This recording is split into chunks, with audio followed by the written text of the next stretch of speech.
Okay, so moving on to these buttons right here, starting with this cube shape button, which is where you're creating your object. So if you click it, it's a cube by default.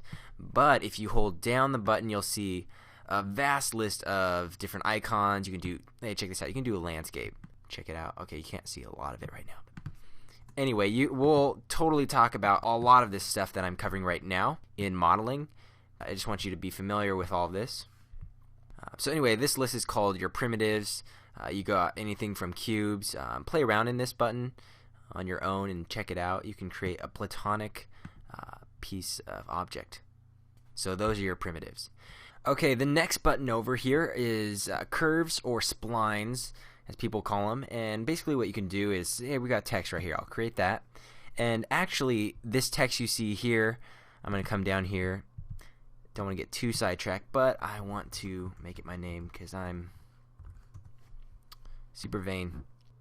And if I render it as you see here with the same, any of these splines here, if I put a circle in, all of these are going to be invisible, meaning if I render it here, you see nothing. The reason is because we haven't applied anything to them, like an attribute. And those are right next door, they're neighbors. And let's go with the extrude. So we extrude NURBS. You say, hey, what's up, text? I'm going to parent you, and you are the boss of extrude. So now, bam, we have some extruded 3D text.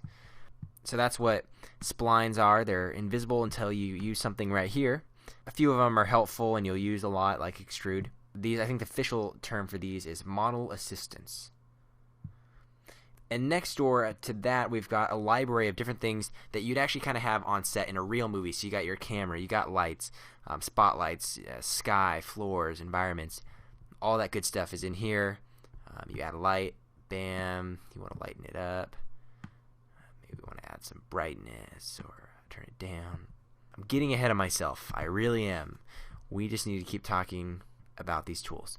The next one over is deformers. As you can see, kind of like transformers actually is what I think of when I think of deformers, but the opposite. Have no fear. These are awesome, and they do as they say: bend, twist, bulge. Then we've got physics and emitters. These are things you'll apply to things you create down here, and you can give them physics, or you can, turbulence, like on a plane when you're shaking.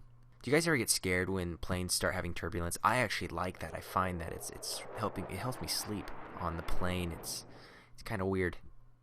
And then you've got your content browser. These are like presets for Cinema 4D. So maybe you got some, humans here, or body paint presets.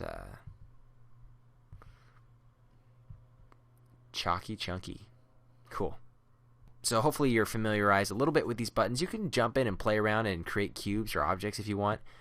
Or you can move on to the next lesson where I'm going to talk about these buttons right here, which are how you view your projects, different window layouts. And by the way, for all these tools here that you see, they're located here in the tools menu appropriately. So you can just jump down if you need something. Hey, I forget where that was. Scale. Oh yeah, that was this button right here. And as you can nicely see, the short keys are all right here. So moving, scaling, rotating, all those are right here. Get to know these key commands. They will help you out greatly. I am going to stress that continually throughout this course. Anyway, if you're ready, move on to the next lesson. If you want to play around, have at it.